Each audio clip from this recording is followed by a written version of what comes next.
What does it mean to be untouchable? Um, let's say a contract that is being given to people to make a lot of money, either athletically or otherwise, and he or she is paid substantially for his talent or his skill for life, and homage is and tribute is being paid to him, and he gives his children, if he has children, um, better opportunity, better schooling or better education, and generational wealth. He's and he doesn't, have to get in touch because he or she is untouchable and possibly unreachable as well from not of coming out an environment that that has impacted and affected his life, and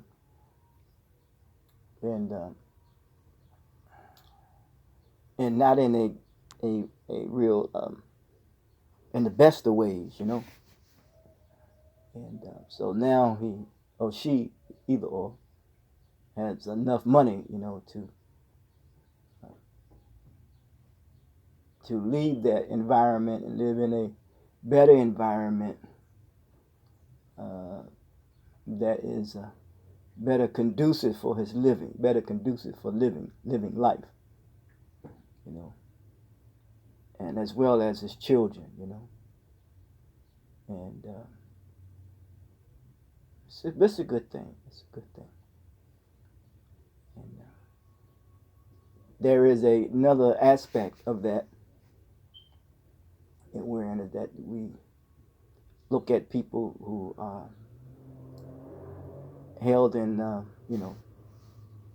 what we call high esteem. I always say there would be no low self-esteem if we hold each other in high esteem. Is where you go to certain country, wherever they are in their position and status in life, and how homage and tribute is paid to them, and they sit um, in a position or due to their title on the throne as if they are unreachable and untouchable, and people come and bow down to them.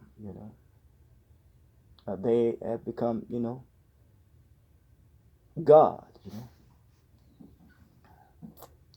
That's the very tragic of indeed when it comes to what we call misleadership in rulers of the world, is that they like to be the adored and paid homage to, and they feel as though that they are unreachable, and they put their trust in their military might and their wealth, and money, and their power. So it renders them to be untouchable and unreachable. But yet, we know that by the society, the people of the society, I should say, and they live their life as such, while the masses of people are still touched uh, and affected with the touch of poverty, crime, chaos, turmoil, and confusion. and you would think that they could get a helping hand or a touch,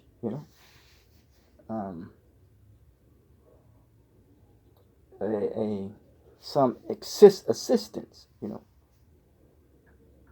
that those who consider themselves to be unreachable, that they can be reachable, that goals can be attainable. It's very tragic when one access the wealth,